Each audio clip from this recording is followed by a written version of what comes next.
In 1913, the Great Lakes were a bustling highway of industry, carrying the lifeblood of a nation. Massive freighters, symbols of human ingenuity, plied these waters.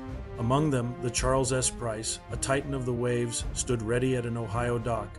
Men moved like ants, preparing for another journey, its hull a testament to ambition, cut through the water, promising to conquer the vast expanse of Lake Erie. But nature had other plans. Miles away, in the Cleveland Weather Bureau, young Owen Miller watched with growing dread. The barometer's needle trembled, a silent scream of impending disaster. The needle plunged, a stark warning against the deceptive calm outside. A storm was brewing, unlike anything seen before. Though the sun still shone, the horizon held a sickly, bruised purple hue, a sinister omen for those who dared to venture forth. On the bridge of the Price, Captain Elias Thorne, a man weathered by years at sea, saw the hurricane warnings. Two red flags, snapping violently, a glance at his pocket watch, a decisive signal, and the great ship began its fateful journey. Leaving the safety of the dock, into the slate-gray expanse of Lake Erie it sailed, a steel Leviathan heading into what would become known as the Gray Maw. Over Lake Huron, two colossal walls of cloud, one Arctic white, one Gulf black, converged. Nature's fury was unleashed. The Price was struck by a 30-foot vertical sea, a monstrous wave that crashed over its bow, instantly encasing the steel in ice. The ship, once a symbol of strength, was now a frozen ghost, battling an enemy it could not defeat. The white hurricane had begun. Below deck, in the engine room's purgatory, stokers fought at desperate battle. Stripped to the waist, covered in soot, they shoveled coal. A steam pipe burst, filling the air with scalding fog, a terrifying testament to the escalating chaos and the men's struggle for survival. The deck of the Charles S. Price became a solid glacier. The ship took a massive, slow-motion roll, its fate sealed. Through the pilot-house window, Captain Thorne watched the black water rise. The ship capsized, turning upside down in a whirlpool of snow and spray.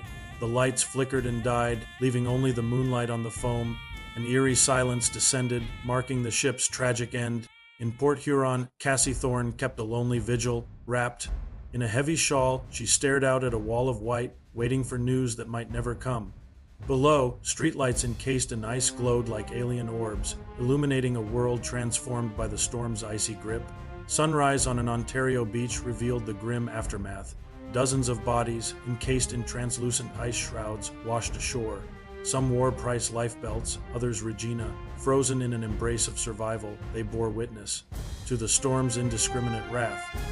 Days later, a tugboat approached a massive black object in the water. It was the hull of the Price, floating perfectly upside down. A diver prepared to descend, seeking answers from the depths. The hollow thumps of air escaping the hull echoed like a heartbeat. In a town hall, Cassie Thorne walked among tables laden with personal effects. A silver watch, a tobacco tin, a broken compass. She picked up a tobacco tin, a familiar object. Inside, a dry lock of her own hair, a relic of a love lost to the storm. Her weeping eyes, a silent testament to the profound grief, reflected the enduring impact of the white hurricane. Years passed. Owen Miller, older and wiser, mounted a new, modern barometer in a coastal station. Its brass shone brightly. Outside, the lake was calm, but the lessons of the past remained. The lighthouse, a beacon of hope, cut through the fog. The lake never forgets, neither shall we. Its vastness holds both beauty and terror, a constant reminder of nature's power.